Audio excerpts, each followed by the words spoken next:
Sa kabila ng magulong sistema ng bansang ito, may pag-asa pa pang mapag. May dahilan pa ba para iboto? Ano nga ba ang katangian ng mga karapat-dapat nating Dapat pa kaya akong umoto? Dapat lang ako. Hindi na ba mapapako ang pangako? Ang mga narinig ninyo ay ilan sa mga katanungan na gumugulo sa isipan nating mga butante. Laws. Section 1, Article 5 of the 1987 Philippine Constitution provides, suffrage may be exercised by all the citizens of the Philippines not otherwise disqualified by law, who are at least 18 years of age and who shall have resided in the Philippines for at least 1 year, and in the place when they are proposed to vote, for at least 6 months immediately preceding to election. No literacy, property, or other substantive requirements shall be imposed on the exercise of suffrage. Republic Act No. 7166, an act providing for synchronized national and local election and for electoral reforms, authorizing appropriation therefore and for other purposes.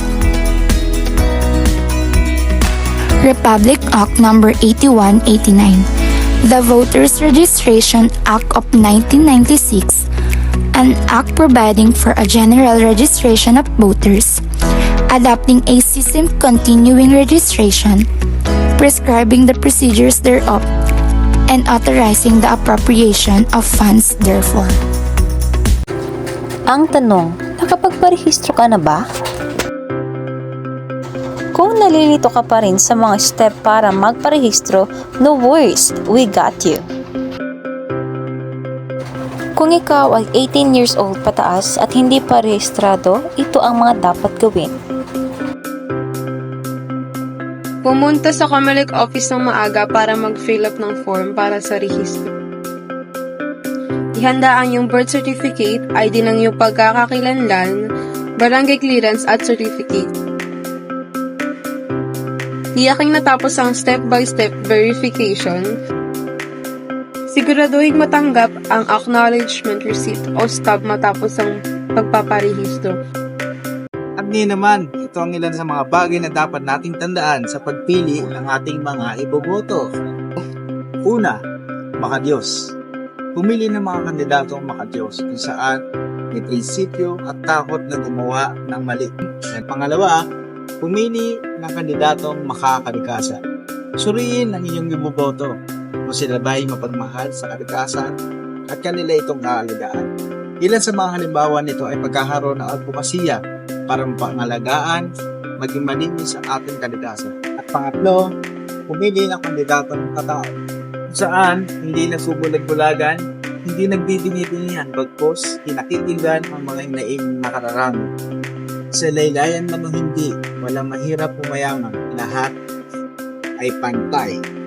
At ang panghuli sa lahat ay pumili ng kandidatong makabansa, medium, na naglalayong mapataas ang ekonomiya ng bansa, nag-anikain at nagpapasiya, na bigyang halaga ang kultura, agrikultura, edukasyon, trabaho, may kakayahang mababa ang mga presyo ng biliti, at higit sa lahat pumili ng kandidatong titindig para sa ating bansa.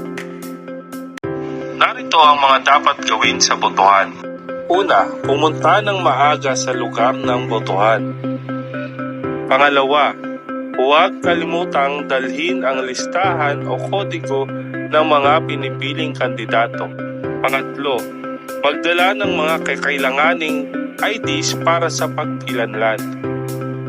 Pang-apat, sa oras ng pagboto, tignan at hanapin ang pangalan at presinto sa listahan.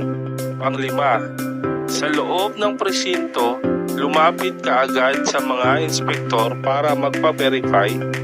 Ihanda ang ID ng mga pagkakilanlan.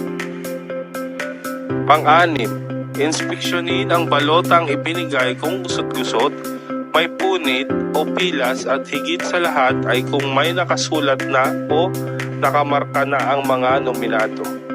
Pang-pito, Hanggat maaari, i-shades ang buong buo ang bilog at hindi lagpas.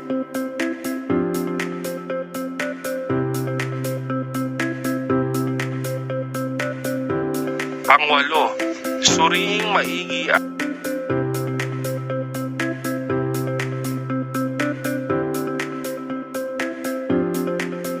hulog sa nakatalagang lagayan. Pangsyam, maglagay ng edible ink sa kuko ng kanang hintuturo bilang patunay na natapos ng bumoto.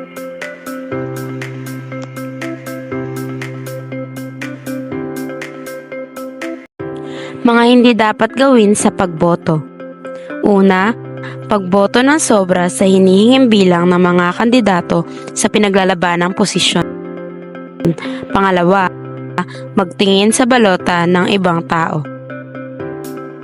Pangatlo, lagyan ng kung ano-anong sulat ang balota.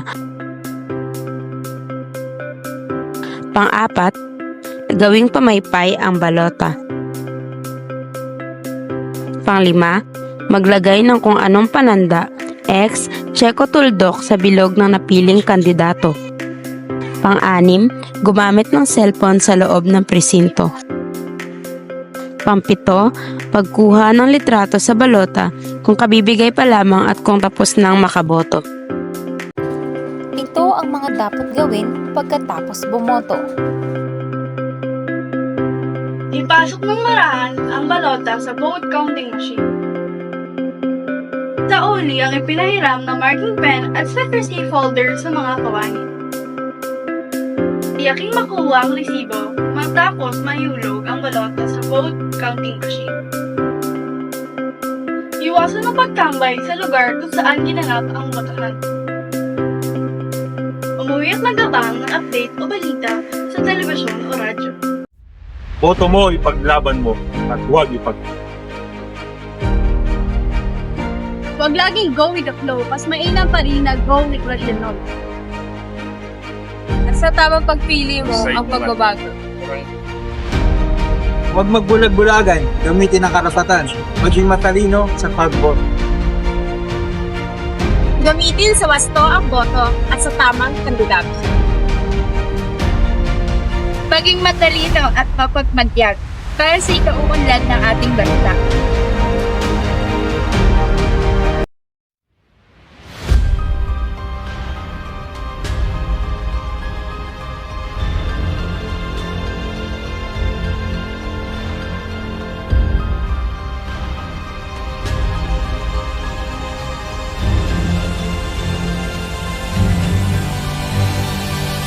Our future depends on who we vote for.